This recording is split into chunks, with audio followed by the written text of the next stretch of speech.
നമ്മളങ്ങനെ തഞ്ചാവൂർ ജംഗ്ഷൻ എത്തിയിട്ട് IRTCൻ്റെ ഹോർലി റൂംസ് ഉണ്ടെന്ന് പറഞ്ഞു. ജസ്റ്റ് അതൊന്ന് നോക്കാൻ പോകട്ടെ. നമുക്കൊന്ന് ഫ്രഷപ്പ് ആവാനും നമ്മുടെ ലഗേജൊക്കെ ഒന്ന് സ്റ്റോർ ചെയ്യാനും വേണ്ടിയിട്ട് കാണാം.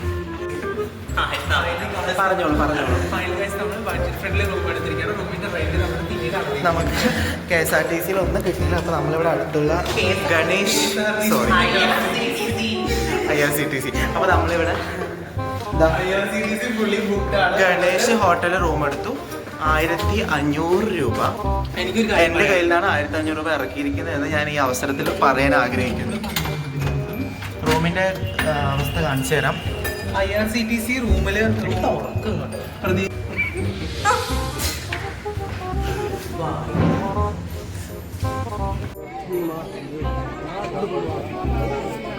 നമുക്കിവിടെ പ്രസാദമൊക്കെ ഉണ്ട് കേട്ടോ. നമ്മൾ പൈസ കൊടുത്ത് ഒന്നും മേടിക്കാത്തതുകൊണ്ട് നമ്മൾ കഴിക്കില്ലെന്ന് അറിയില്ല. നമുക്കൊന്ന് നോക്കാം. മസ്റ്റ് വിസിറ്റ് പ്ലേസ് ആട്ടോ. നിങ്ങൾ എപ്പോഴെങ്കിലും വരുമ്പോൾ ജസ്റ്റ് 205 രൂപ ടിക്കറ്റ് നേരത്തെ സ്ലീപ്പർ ബുക്ക് ചെയ്യുക. തിരിച്ചു പോകാനുള്ളത് ബുക്ക് ചെയ്യുക. ഇതിനു വേണ്ടി മസ്റ്റായിട്ട് വരണം. ഇനി അടുത്ത് എന്തൊക്കെയുണ്ട്, ഞങ്ങൾ അവിടേക്കൊക്കെ പോകുന്നുണ്ട്. ഞങ്ങളുടെ കൂടെ നിങ്ങളും പോരുന്നുണ്ട്. അപ്പോൾ ഞങ്ങൾ ഒന്ന് ക്ഷീണിച്ചത് ജസ്റ്റ് ഒന്ന് ഇരുന്നത്. ആ ബാക്കിലൊക്കെ ദൈവങ്ങളാണ് ഇരിക്കാൻ പാടെന്ന് അറിയില്ല. സ്റ്റെറ്റ്യൂണ്ട് എങ്ങനെയുണ്ട് തഞ്ചാവൂർ? മസ്റ്റ് വാച്ച് ആണോ?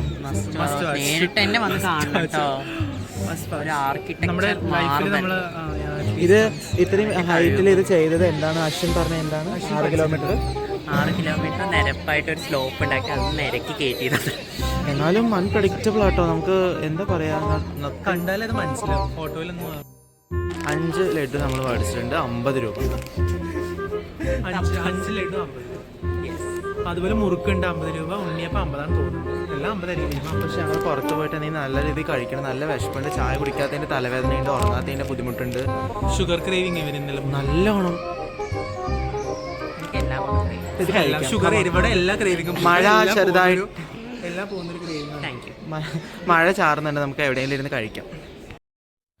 തമിഴ്നാട്ടിലെ തഞ്ചാവൂർ എന്ന സ്ഥലത്താണ് പ്രസിദ്ധമായ ദക്ഷിണമേരു എന്നറിയപ്പെടുന്ന ശ്രീ രാജരാജേശ്വരം ക്ഷേത്രം സ്ഥിതി ചെയ്യുന്നത്. ആദ്യകാലങ്ങളിൽ തിരുവിടയാർ കോവിൽ എന്ന പേരിലാണ് ഈ ക്ഷേത്രം അറിയപ്പെട്ടിരുന്നത്രേ. പെരിയ കോവിൽ എന്നും രാജരാജേശ്വരം കോവിൽ എന്നും ഇത് അറിയപ്പെടുന്നുണ്ട്. ചോഴ രാജവംശത്തിലെ പ്രമുഖനായ രാജരാജ ചോഴനാണ് ഈ ക്ഷേത്രം പണികഴിപ്പിച്ചത്.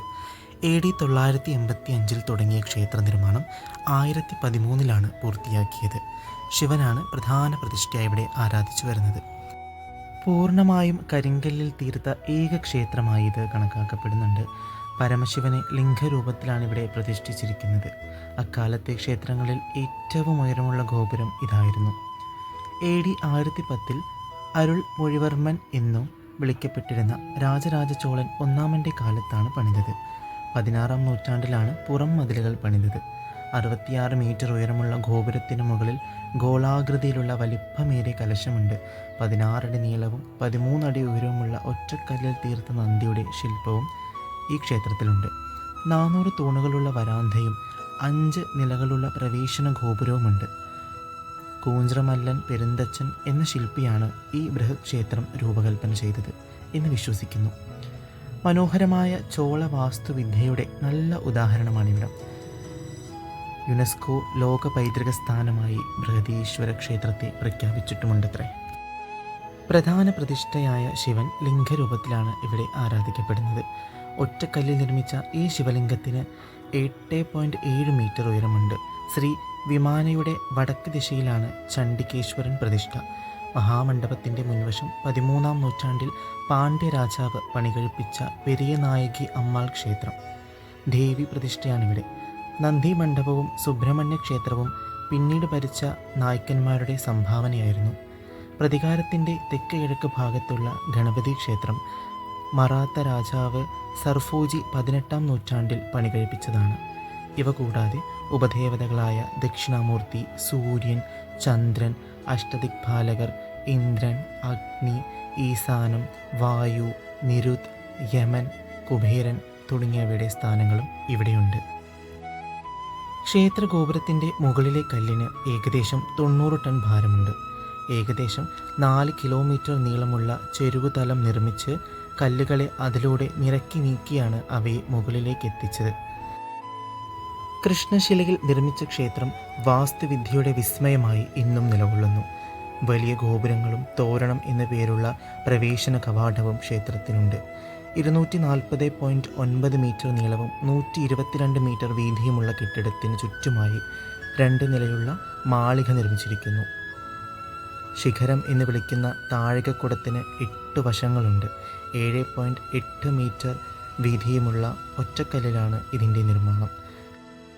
ക്ഷേത്രത്തിനുള്ളിലെ ചുവരുകളിൽ കാണപ്പെടുന്ന ചുവർ ചിത്രങ്ങൾ ചോള ചിത്രരചനാ രീതിയുടെ മികച്ച ഉദാഹരണങ്ങളാണ്.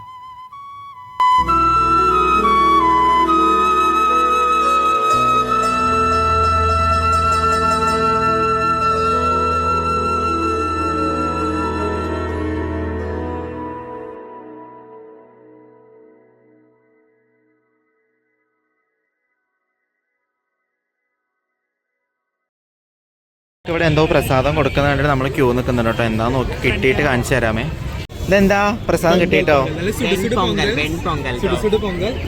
ഞാൻ കഴിച്ചു നോക്കിയിട്ട് എനിക്ക് മനസ്സിലായി നമ്മൾ പള്ളിയിൽ നിന്നൊക്കെ നോമ്പ് കാലത്ത് കിട്ടുന്ന ജീരക കഞ്ഞിയില്ല, അതിൻ്റെ ഒരു ടൈറ്റ് വേർഷൻ. ഡിന്നർ ഡിന്നർ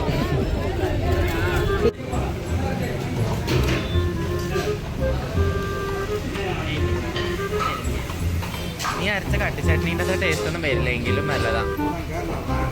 ആമാ അണ്ണാ.